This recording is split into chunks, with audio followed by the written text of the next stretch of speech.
오늘 제가 여러분들과 나눌 말씀은 교인이 아닌 제자로의 부르심이라고 하는 제목으로 좀 말씀을 나누겠습니다. 제가 이순신 장군을 존경하는데요. 이순신 장군의 그 승첩 가운데 가장 감동적인 승첩이 아닐까 생각이 듭니다. 명량해전을 앞두고 연설했던 장면을 좀 잠깐 보시도록 하겠습니다.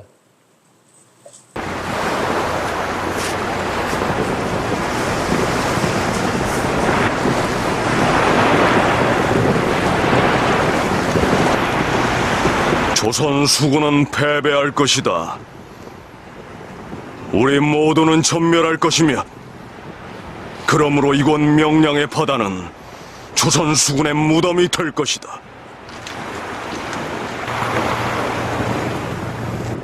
적이 그렇게 믿고 있다. 또한 대부분의 아군들도 우리 조선 수군의 패배를 기정사실로 받아들이고 있다. 나는 지난 6년간 수많은 전장의 부하들을 세워왔고 단 한 번도 진 바 없다. 그는 승리를 확신하지 못하는 전장으로 부하들을 이끈 바 없기 때문이다. 허나 이번에는 나 역시 아무것도 자신할 수 없다. 수십 배에 달하는 적과 싸우기에는 우리가 가진 병력이 너무도 일천하며, 또한 우리 조선 수군이 싸워야 할 울돌목의 저 험준한 영류는 외적보다 더욱 무서운 적이 되어 우리 앞을 가로막을 것이다. 그럼에도 이 모든 악조건을 모두 안고서라도 나는 그대들과 더불어 전장으로 나아갈 것을 희망한다. 승리에 대한 확신은 없다. 단 한 명의 전상자도 없이 전장을 벗어나리라 장담할 수도 없다. 오직 내가 할 수 있는 유일한 약조는 내가 조선 수군의 최전선을 지키는 전의군이 되겠다는 것, 그것뿐이다. 대장선이 가장 먼저 적진으로 진격할 것이며, 적을 섬멸하지 않는 한 결코 이 바다를 벗어나지 않을 것이다.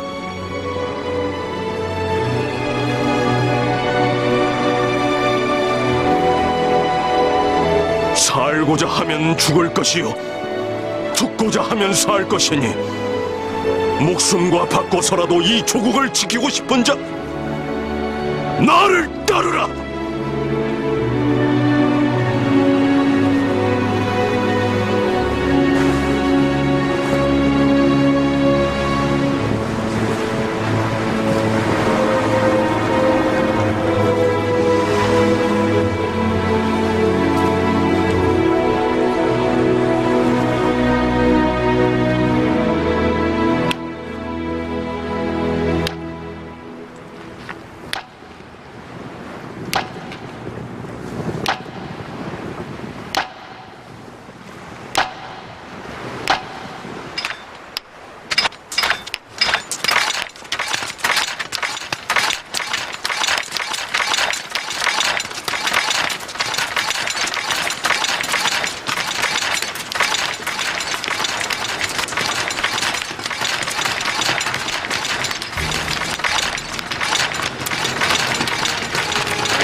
아직 12척의 배가 남아있습니다.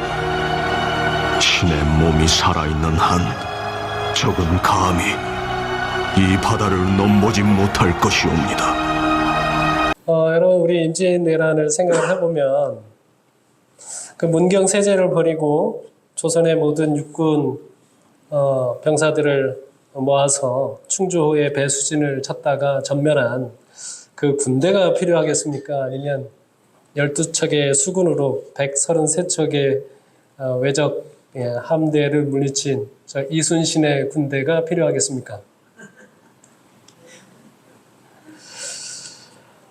우리 그리스도인 선교 봉사에 보면 매우 유명한 말씀이죠. 나는 교회를 향하여 엄숙한 말을 한다. 현재 교회 농명책에 기록되어 있는 20명 중 한 사람도 지구 역사를 끝마칠 준비가 되어 있지 않다. 그래서 많은 사람들이 멸망의 길에 접어 들어갈 것에 대해서 매우 안타깝게 기록을 하고 있습니다. 자, 20명 중 한 명이 실수는 아닙니다. 그렇죠? 그냥 관용적인 표현이라고 할 수 있는데 우리 교인이 한 20여 명 됩니다. 그 생각을 해보면 이 중에 누가 준비되어 있을까요? 이 중에? 그래서 우리가 한번 생각해 보려고 합니다. 교인이 아닌 제자로의 부르심이다. 교인이라고 하는 말이 성경에 몇 번 나올까요? 교인이라는 말. 우리 개역 성경에는 딱 한 번 등장합니다. 딱 한 번 등장하는데 이 말은 마태복음 23장 15절에 바리새인들에게 화를 말씀하시면서 너희들이 교인 하나를 얻기 위하여 천지를 돌아다니다가 결국은 오히려 더 어디다 집어넣는다? 지옥에 더 집어넣는다라고 이렇게 이야기하고 있습니다. 근데 그 교인이라고 하는 말은 개종자라고 하는 뜻을 가지고 있습니다. 엄밀히 말하면 교인이라고 하는 말이 아니죠. 이 교인이라고 하는 말은 그래서 성경에 한 번도 언급이 되어 있지 않다고 해도 과언이 아닙니다. 자, 그러면 우리 여기에 있는 모든 성도님들, 양주중앙 교인입니까? 이 교인이면 말이죠. 교인이면 우리가 천국 시민이 아닐 가능성이 많을 수 있습니다. 왜냐하면 성경에 한 번도 등장하지 않는 사람들이에요. 성경에 등장하는 사람들은 어떤 사람들입니까? 제자라고 하는 단어가 많이 사용되고 있죠. 오늘 누가복음 5장 1절부터 10절에 있는 말씀을 가지고 함께 살펴보도록 하겠습니다. 본문. 여러분, 그래서 저희가 이 시간에 그 말씀을 시작하면서 가슴에 좀 새겨두기를 원하는 것은 무엇인가 하면 교회에 다니는 것이 중요한 게 아닙니다. 우리가 제자가 되어야 합니다. 이 생각을 가지고 말씀을 좀 살펴보도록 하겠습니다. 우리 말씀을 함께 읽도록 하겠습니다. 누가복음 5장 1절부터 10절에 있는 말씀입니다. 무리가 몰려와서 하나님의 말씀을 들을새 예수는 게네사렛 호숫가에 서서 호숫가에 배 두 척이 있는 것을 보시니 어부들은 배에서 나와서 그물을 씻는지라. 예수께서 한 배에 오르시니 그 배는 시몬의 배라. 육지에서 조금 떼기를 청하시고 앉으사 배에서 무리를 가르치시더니 말씀을 마치시고 시몬에게 이르시되 깊은 데로 가서 그물을 내려 고기를 잡으라.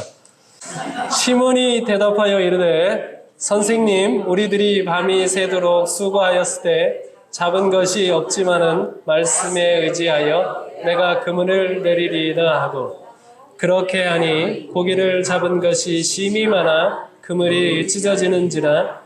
이에 다른 배에 있는 동무들에게 손짓하여 와서 도와달라 하니 그들이 와서 두 배의 채움에 잠기게 되었더라. 시몬 베드로가 무릎 아래 엎드려 이르되 주여 나를 떠나소서 나는 죄인이로소이다 하니 이는 자기 및 자기와 함께 있는 모든 사람이 고기 잡힌 것으로 말미암아 놀라고 세베대의 아들로서 시몬의 동업자인 야고보와 요한도 놀랐습니다. 예수께서 시몬에게 이르시되 무서워하지 말라. 이제 후로는 내가 사람을 취하리라 하시니. 여러분, 이 장면 익히 아시는 장면이죠? 누구와 누구와의 만남이에요? 예수님과 제자 베드로의 만남입니다. 첫 번째 만남일까요? 예수님과 베드로의 첫 번째 만남일까요? 네, 첫 번째 만남은 아닙니다. 여러분 아시는 것처럼 예수님께서 침례를 받으신 다음에 얼마 후에 돌아왔을 때 요한이 뭐라고 이야기했습니까? 보라, 세상 죄를 지고 가는 하나님의 어린 양이로다 라고 했을 때 두 제자가 따르죠. 그 중에 한 제자가 안드레입니다. 안드레가 그 예수님과 1박 2일 캠프를 한 다음에 집으로 갔어요. 형제 베드로를 데리고 왔습니다. 그때 시몬이었죠, 이름이. 시몬 데리고 오니까 예수님께서 그에게 게바라고 하는 새로운 이름, 베드로라고 하는 이름을 주었죠. 그리고 이제 예수님과 함께 유대에서의 봉사, 예루살렘에서의 이제 봉사를 했었습니다. 자, 그랬던 베드로가 여기 보시면 다시 한번 예수님으로부터 부름을 받는 이야기가 등장하죠. 왜 이런 상황이 벌어졌을까요? 네. 자, 이 본문은 베드로의 실망과 관련이 있습니다. 아시는 것처럼 이 베드로는 이 장면이 있기 전에 가나에서 혼인잔치에서의 이적도 경험을 했습니다. 유대 지역으로 가서 성전도 정결하게 하시는 장면을 목격했습니다. 그리고 베데스다 연못가에서 38년 된 중풍병자도 고치시는 것을 목격을 했습니다. 얼마나 드라마틱한 경험이었을까요? 여러분이 만약 베드로와 같은 경험을 했더라면 여러분은 어떤 신앙인이 되어 있을 것 같습니까? 예수님 졸졸 따라다니는 사람 되지 않겠습니까? 이 예수님과 함께 내가 평생을 함께 동거동락 동생동사하리라, 우리가 그런 결심을 하고 있지 않겠습니까? 그런데 지금 베드로는 어떻게 되어 있어요? 예수님께 단단히 실망을 하고 다시 어부의 삶으로 돌아가 있는 장면을 우리가 볼 수 있는 거죠. 왜 그랬을까요? 왜 그랬을까요? 그런 드라마틱했던 이런 경험들이 오히려 베드로에게는 문제였던 것으로 보입니다. 왜 그런가 하면 이런 경험들을 하면 할수록 시몬이 예수님에 대하여 갖는 기대감은 어떻게 될까요? 점점 커지겠죠? 이분이 메시아일 것이다 라고 하면서 이분과 함께 세우는 나라에 대한 꿈을 굉장히 점점 더 크고 웅장하고 구체적으로 꾸기 시작을 한 것이죠. 그런데 예수님께서 이러한 놀라운 일을 행하면 행할수록 당시의 지도자들은 예수님에 대한 더 극심한 반대, 심지어는 살해 의도를 보게 되는 것이죠. 여기에다가 엎친 데 덮친 격으로 베드로의 이전 스승이었던 심내 요한이 투옥이 되었습니다. 생각하기에 이 요한과 예수님께서 힘을 합치면 어떻게 될 것 같아요? 무슨 일도 다 해낼 수 있을 것이라고 기대했는데 요한이 투옥이 되었습니다. 자, 그런데 이에 대해서 예수님의 태도는 어떤 것입니까? 나 몰라라 하는 것처럼 보이는 것이죠. 오히려 투옥이 되었는데 예수님은 더 멀리 갈릴리 지방으로 피하는 것처럼 보이는 것입니다. 시몬이 이 장면을 보면서 이거 예수님 따라다니다가는 누구처럼 될 것 같아요? 요한처럼 될 수도 있겠다라고 하는 생각이 들지 않겠습니까? 그러면 우리 가운데도 이런 비슷한 생각을 하게 될 겁니다. 예수님께서 우리에게 영생의 길을 가르쳐 주십니다. 그러나 우리에게 영생의 길을 가르쳐 주실 수는 있겠지만 내 인생은 뭐 할 수 없을지도 모른다? 내 인생은 책임질 수 없는 분이라고 하는 생각도 들어가는 것이죠. 내가 이분에게 내 전 생애를 맡겼다가는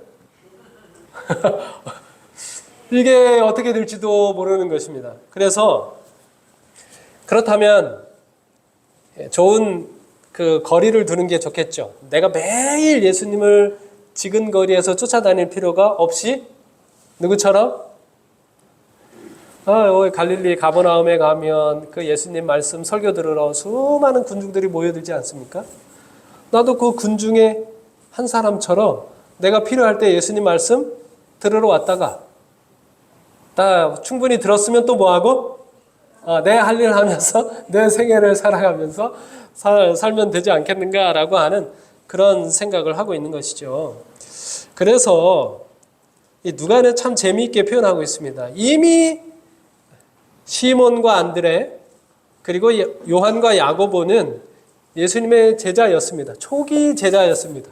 자, 그런데 누가복음 5장 2절에 보면 이들을 뭐라고 기록하고 있어요? 호숫가에 배 두 척이 있는 것을 보시니 어부들은 배에서 나와서 그물을 씻는다라고 표현하고 있습니다. 누가가 참 재밌지 않습니까? 이 사람들이 지금 제자예요, 어부예요? 좀 그 전까지 제자처럼 살았는데 지금은 뭐가 됐다는 얘기입니까? 실제로 어부가 되어버렸다라고 하는 이야기를 하고 있는 것이죠. 그래서 이 베드로가 얼마나 실망했는지를 누가는 잘 표현하고 있습니다. 자, 그런데 여기에 엎친 데 덮친 격인데요. 지금 이 시몬 베드로의 마음은 너무나 이 참담한 마음을 갖고 있는데 더 참담하게 만들었던 것은 무엇인가 하면 이제는 예수님을 매일같이 쫓아다녀서는 좀 힘들 수도 있겠다 생각을 하고선 어부로 돌아왔는데 예전에 내가 어부로서 성공적이었나요? 굉장히 성공적인 어부였습니다. 그것을 가지고 생업으로 살면서 얼마든지 생계를 유지할 수 있었으니까요. 자, 그런데 예수님을 쫓아다니다가 다시 예전에 잘하던 일로 돌아왔습니다. 근데 상황이 어떻게 돼버렸어요? 예수님 쫓아다니기 전에는 잘 되던 일인데 예수님을 쫓아다닌 이후에 다시 돌아와서 그 일을 해보니까 잘 됩니까? 안 됩니까? 잘 안 됩니다. 밤새도록 고기를 낚기 위해서 애를 썼는데 한 마리도 잡히지 않는 그런 상황이 되어버린 것이죠. 하나도 잡히지 않는 이 고기가 자기의 마음을 너무나 잘 표현하고 있습니다. 너무나 암담한 상황인 것이죠. 이유가 뭘까요? 이유가 뭐죠? 고기 탓입니까? 아니면 자기 탓입니까? 예? 여러분 이런 상황이 되면 여러분 누구 탓합니까? 예? 누구 탓하게 돼요? 여러분 이런 상황이 되면 대부분 우리 모두도 마찬가지지만 엉뚱하게도 예수님을 탓하게 되는 것이죠. 우리가 참 희한합니다. 우리 참 희한한 습성을 가지고 있습니다. 우리 안에 잘 되다가 잘 안 되던 일들이 있습니다. 잘 안 되던 일이 있으면 제가 볼 때는 누가 늘 손해보는가 하면 예수님이 손해를 보는 경우가 얼마나 많은지 모릅니다. 내가 열심히 하던 일이 안 되면 나에게 어떤 잘못이 있는지 문제가 있는지 살펴봐야 되는데 예수님이 안 도와주시나 보다 해가지고 성경도 잘 안 읽고 기도도 잘 안 하고 교회도 잘 빠지고 우리끼리 싸우면 또 성경도 잘 안 읽고 기도도 잘 안 하고 또 교회도 잘 안 하고 왜 그러죠?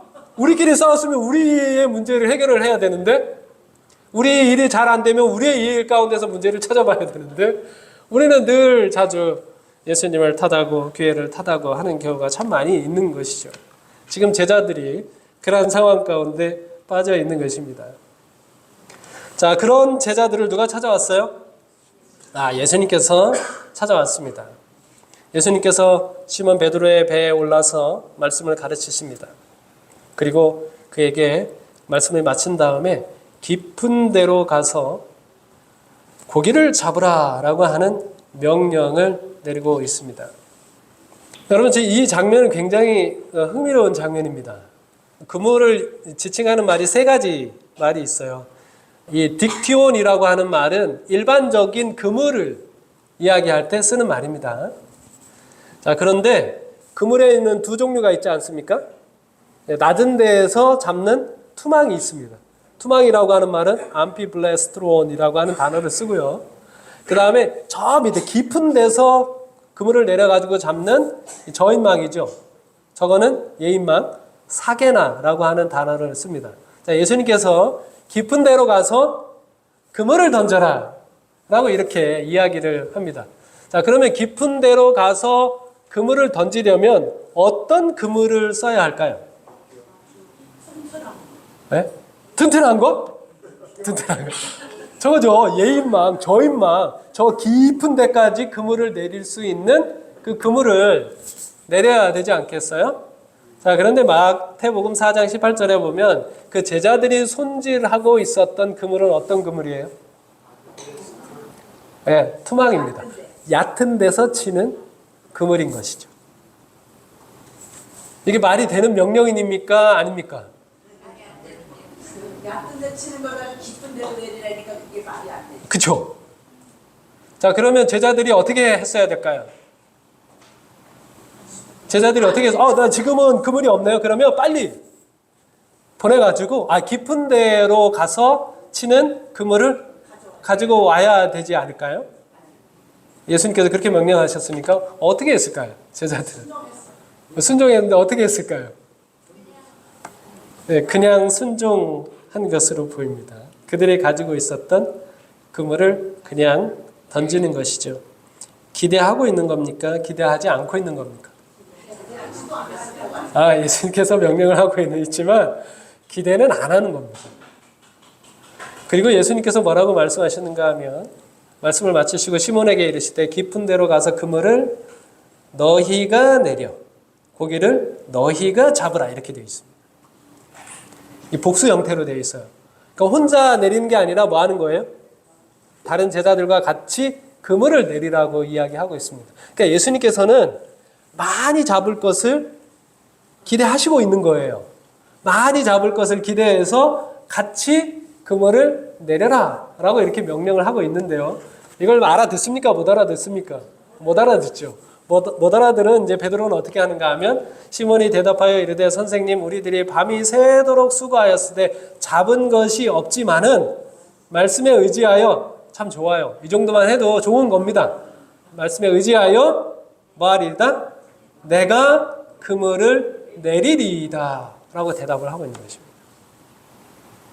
그래서 누구만 그물을 내려요? 자기만 그물을 내립니다. 자기만 어떤 그물? 깊은 데에다가 어떤 그물? 투망을 내려서 고기를 잡으려고 하고 있는 것이죠. 제자들이 이런 상황이었습니다. 그래서 이제 고기를 많이 잡은 모습을 이 베드로가 본 다음에 예수님 앞에 베드로가 무릎을 꿇으면서 뭐라고 이야기합니까? 주여 나를 떠나소서 나는 죄인이로소이다 라고 고백을 하고 있는 것입니다. 자기의 모습을 보고 있는 것이죠. 자기가 어떤 사람인지를 보고 있는 것입니다. 예수님의 말씀에 순종한다고 이야기는 하고 있지만 전적으로 순종하고 있나요? 전적으로 순종하고 있지 않습니다. 예수님의 말씀에 대한 기대감이 있나요? 예수님의 말씀에 대한 기대감도 없습니다.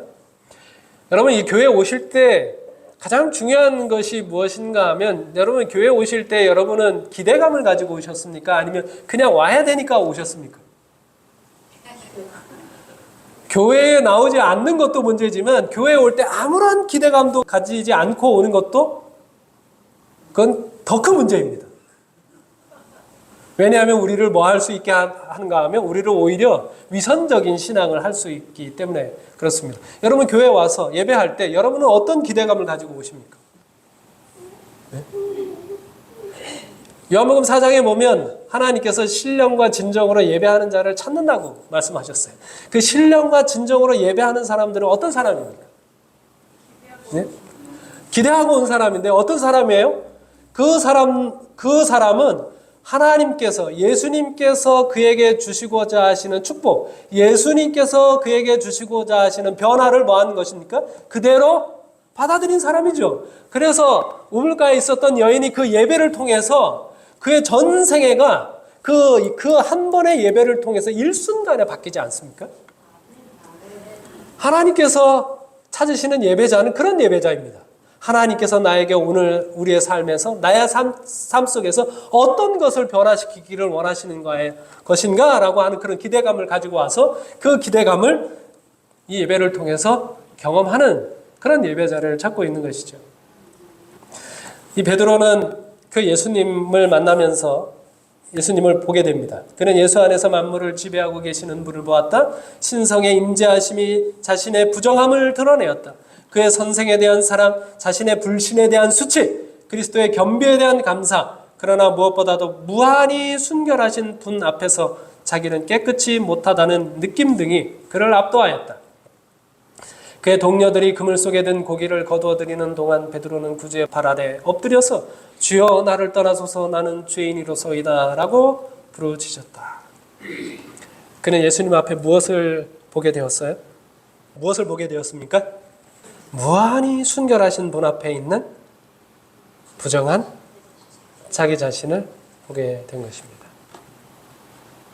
자기는 예수님께서 뭔가 잘못이 있다고 생각을 해왔습니다. 그렇게 해서는 안 된다고 생각을 해왔습니다. 예수님은 좀 부족한 부분이 있다고 생각을 해왔습니다. 근데 오늘 이 예배, 이 순간에 발견한 예수님과 자신의 모습은 어떤 것이에요? 예수님은 하나의 부족함도 없고 하나의 흠도 없고 하나의 점도 없는 온전히 순결하고 완전하신 분이시고 자신은 뭐라는 것입니까? 자신은 부정하고 자신은 흠이 많고 자신은 수치스러운 죄인이라고 하는 사실을 발견하게 된 것입니다. 그래서 베드로는 처음에 예수님에 대해서 뭐라고 불렀는가 하면 선생님이라고 불렀습니다. 선생님이요, 내가 하루 종일 밤새도록 잡은 것이 없지만 말씀에 의지하여 그물을 내리리이다 라고 이야기하죠. 그러나 이제 드디어 예수님을 향하여 뭐라고 고백합니까? 주여 나를 떠나소서 나는 죄인으로서이다 라고 고백하는 것입니다. 시몬은 이제서야 예수님이 지금까지 자기에게 해주지 않으신 것 때문에 아파했었는데 이제서야 예수님을 위해서는 자기가 아무것도 하지 않았고 아무것도 할 수 없는 자신이라고 하는 사실을 보고 아파하기 시작한 것이죠. 이것이 우리가 예수님의 제자가 되기 위하여 걸어야 할 첫 번째 단계라고 할 수 있습니다. 여러분 생애의 빛 3장 회개의 장을 묵상하면 여러분 회개에 대해서 다시 깨닫는 것이 있습니다. 회개가 무엇입니까? 죄를 미워하고 그 죄에서 떠나는 것입니다. 맞습니까? 예, 그렇습니다. 그런데 우리가 어떻게 그 죄를 미워하고 그 죄에서 떠날 수 있을까요?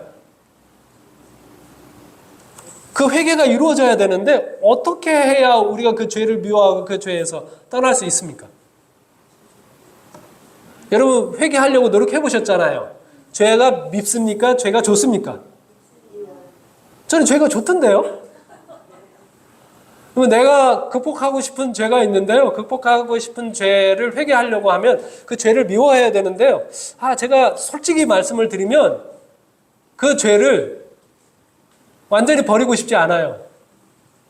지금 당장은 이제 버리고 싶기는 한데 가끔 꺼내서 경험을 해보고 싶어요. 그럼 이제 게임이나 이렇게 중독이 되신 분들 가운데 이제 경험도 들어보시면 목회자들 가운데도 이제 이야기를 들어보면 청소년 시절에 얼마나 게임을 많이 했습니까? 그래서 게임에서 이제 이렇게 벗어나서 열심히 신실한 종이 되었는데 지금도 뭐 하고 싶어요? 가끔은 좀 꺼내서 해보고 싶어요. 해보고 싶어.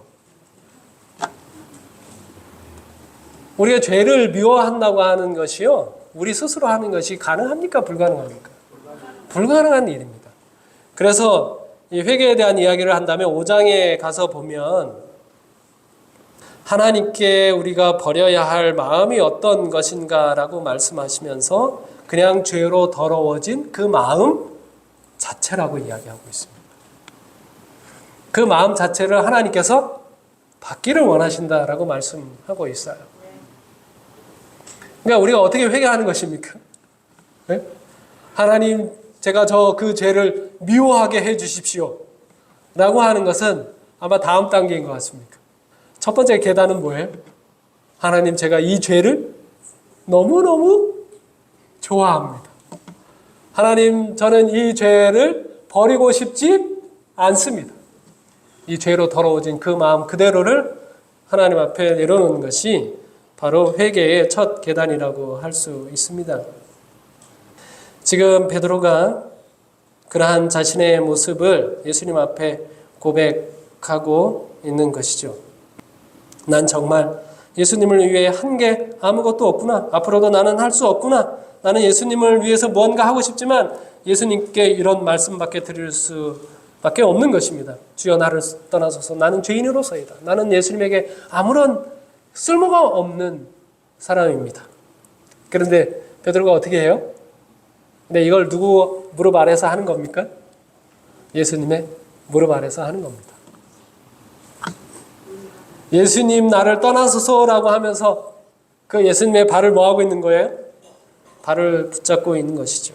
다른 사람이 훨씬 더 낫습니다. 그러나 예수님께서 나를 버리시고 떠나신다고 해도 아무런 드릴 말씀이 없지만 그래도 혹시라도 예수님께서 나를 쓸만한 구석이 있어서 허드렛 일이라도 시키신다면 내가 그 일을 성심을 다해서 받들겠습니다.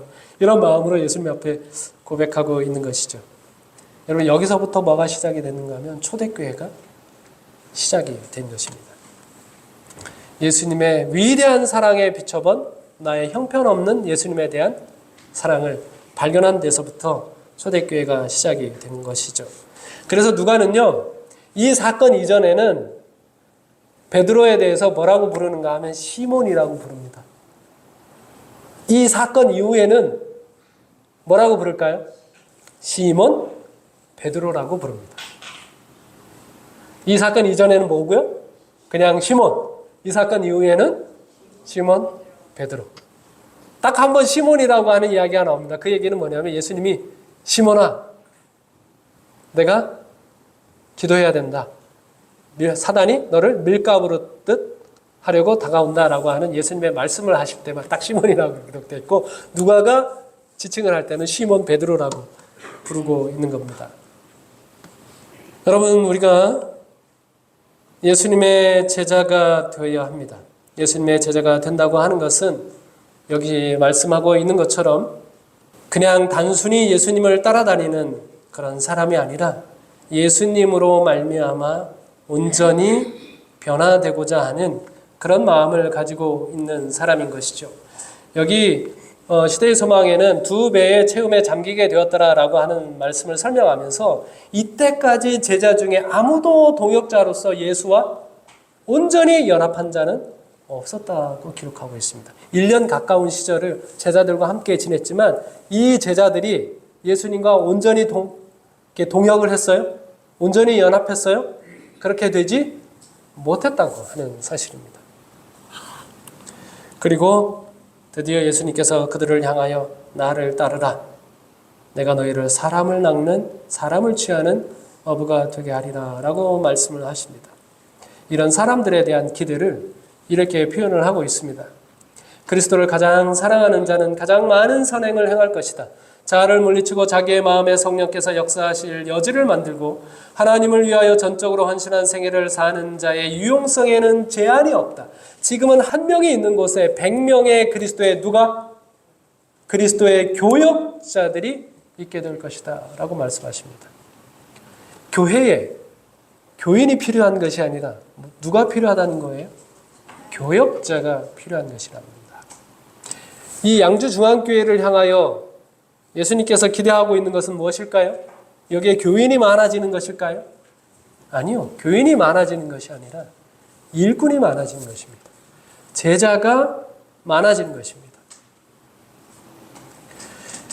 여기 그리스도인 선교봉사는 이어서 이렇게 이야기를 합니다. 61쪽에 가보면 교인들이 무화적이고 헌신적이며 유능한 하나님의 일꾼이 되도록 그들을 교육하는 것이 매우 중요한 일이며 그렇게 함으로써 교회가 결실함이 없는 죽은 상태를 면할 수 있는 것이다. 어떤 교회는 결실함이 없대요.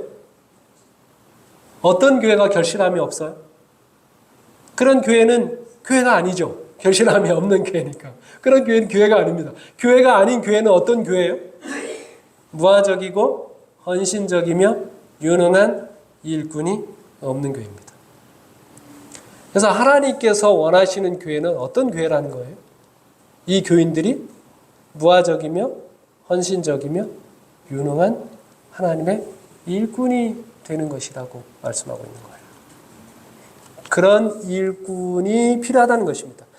20명 중에 하나도 라고 말씀하고 있는 것은 지금 하나님께서 어떤 성도들이 되기를 원하시는가 하면 무화적이면서 헌신적이며 유능한 그러한 성도들을 찾고 계시다라고 말씀하고 있는 것입니다. 다시 한번 부탁을 드립니다. 우리가 교회 오는 것이 다가 아니라는 것입니다. 우리가 어떤 사람?